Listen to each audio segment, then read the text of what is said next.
Hi, my name is Paz, and I work with reprogramming subconscious beliefs and helping you understand how your beliefs and how your energy is transforming your life.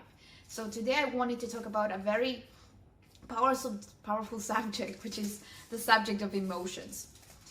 I get many people that suffer from their own feelings and they are stuck.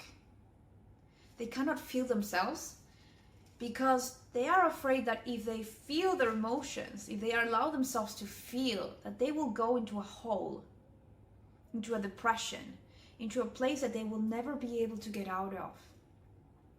And what I wanted to talk about, and I wanted to help people understand, is that emotions are not the problem. It's not the problem to feel. Feelings are just information. Feelings are a response that we have to our own ideas. And so it's not the feelings that are the problem, it's the ideas behind the feelings that is the issue that we have to work on. Because what you'll notice is that, for instance, the other day I was in the park and there I have someone come to me and begin to talk to me, and she begins to tell me that she broke up with her boyfriend, that they broke up, and she's feeling very sad. She's not feeling good at all. And so as we begin talking, what we begin to understand is that she has a certain set of values, and I feel most people can relate to this, where she feels like by breaking up and by things not working out, by this person not treating her the way that she wants to be treated, that she's a loser. And so that's the idea, that's the belief, the concept that is creating her pain. It is the idea also that she also had the idea that things had to work in a certain way, that I give this and you give me that. I give you emotion. I give you the place for you to be emotional with me, and then you show me, you share your masculine energy with me. You're better with money. I want to learn from you. I want to take this energy from you because you inspire.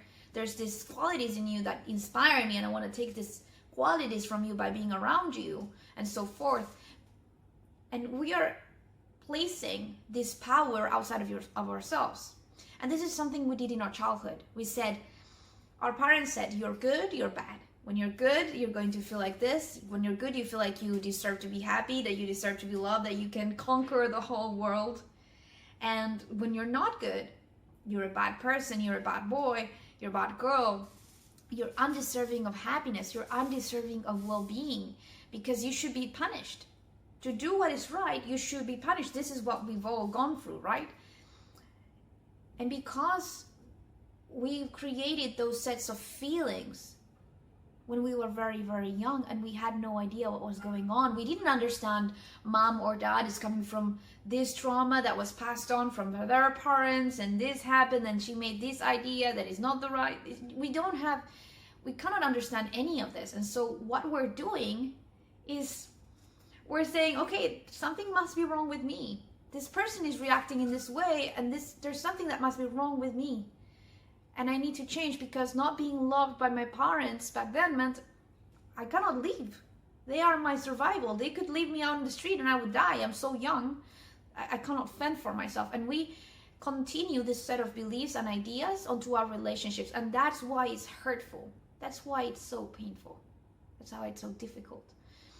It's when you're in that moment, what I would suggest is ask yourself, you're feeling pain, ask yourself, what does this mean to me? How am I feeling, and what is the meaning that I get from the situation? And if you take the time to write down what that meaning is for you, to see the conclusion you made out of the situation, you'll find out that most probably you'll look at what you wrote down and you'll see that it's not real. You don't really believe that of yourself, but it's because you haven't taken the time to really understand what is behind your feeling process, that it has so much power over you. And what I want to say here as well is that Our thoughts and feelings, our emotions, they create our reality. We attract more of the same. But also, when you're in a particular frequency of ideas, you can only see those ideas. You can only, if you think that money will never come, money will never come. If you think that no one will ever love you or that men always cheat, you'll find yourself attracted to a person that cheats. And whoever doesn't do it, you won't bring them to your reality. It just won't happen. But by the same concept, if you're convinced that there's something that you cannot do, you won't be able to do it. Because emotionally, your mind is going to try to save the resources and the energy so that you can survive. And if it doesn't believe that you can do something, it's like going straight to a lion. Why would you do that? Why would you go straight to a lion if there's no way to survive, right? Why would you spend your energy in that direction? And we have the power to decide who we are. You have the power to decide who you are. You have the power to decide how a situation defines you, how you define the situation, how you define yourself. What does it mean? What makes all those situations real is that we invest in those situations. We invest in those ideas. But when you can take the time to feel yourself, to step back and to say and realize that you are the one that is in control of your reality, of who you are, then it starts to become easier, a lot easier.